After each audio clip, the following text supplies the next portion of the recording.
अस्सलामुअलैकुम एवरीवन, सारा हियर। Welcome back to my channel. कैसे हो आप सब? Hope you all are doing great. आज का टॉपिक आई नो थोड़ा सेंसिटिव और इम्पॉर्टेंट है।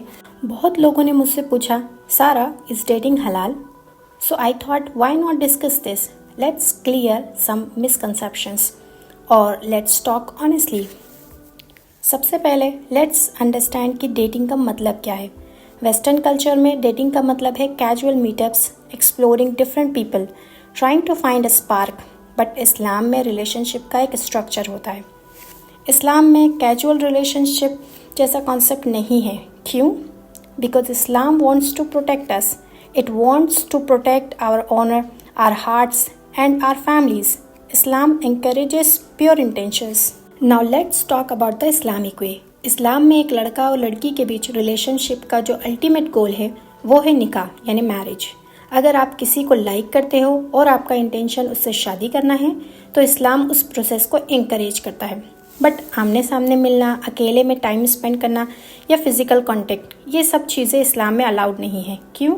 क्योंकि ये चीज़ें फितना यानी कि टेम्पटेशन क्रिएट कर सकती है और फितने से बचना बहुत ज़रूरी है। तो अगर आपको किसी में इंटरेस्ट है तो the right way is to involve your families. Talk to your parents, tell them mom और dad I like this person, can you please talk to their family. This is the most respectful and blessed way to move forward. इससे क्या होता है? Your intentions are clear, your parents are involved, which gives you their blessings, और सब कुछ एक respectable और हलाल तरीके से होता है। सो अगर आप डेटिंग को इस तरह देखो कि it's a process of getting to know someone for marriage with your families knowledge and presence, then it can be हलाल। लेकिन अगर आप डेटिंग को as in late night calls, going out alone, holding hands और emotional and physical intimacy before marriage consider करते हो, then it's clearly हराम। You might be thinking, Sara why is Islam so strict? Well, it's not about being strict, it's about being protective. Think about it. जब आप casual relationships में होते हो और वो रिलेशनशिप टूट जाते हैं तो it breaks your heart, right? It creates emotional pain, confusion and even affects your self worth. Islam wants to save you from that pain.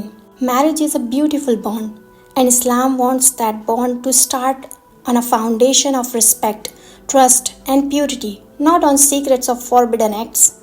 जब आप शादी से पहले बाउंड्रीज मेंटेन करते हो तो शादी के बाद आपके रिश्ते में और बरकत यानी कि ब्लेसिंग्स आती है। तो अब सवाल ये है कि फिर करें क्या? Involve families. जैसे मैंने पहले कहा, सबसे पहला स्टेप है अपने पेरेंट्स को इन्वॉल्व करना। उन्हें बताओ कि आप किसी में इंटरेस्टेड हो। Talk in public. अगर आपको उस इंसान से बात करनी है तो फैमिली के प्रेजेंस में बात करें। Know the purpose. आपकी हर बात, हर मीटिंग का एक पर्पस होना चाहिए to see if you both are compatible for marriage. इससे टाइम वेस्ट नहीं होगा और ना ही फीलिंग्स हर्ट होगी। ट्रस्ट अल्लाह, सबसे इम्पॉर्टेंट। Trust अल्लाह's plan. अगर वो इंसान आपके लिए सही है तो वो आपके नसीब में ज़रूर होगा इंशाल्लाह। बस सही तरीके से आगे बढ़ें। गाइस, ये वीडियो किसी को जज करने के लिए नहीं है। It's just to share the knowledge I have and remind ourselves of the beauty of our relation. Islam doesn't stop us from finding love. It teaches us how to find it in the most respectful, pure and blessed way possible.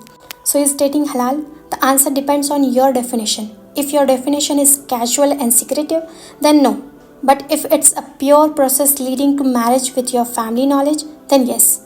That process is not just halal, but it's also beautiful. I hope this video cleared some of your doubts.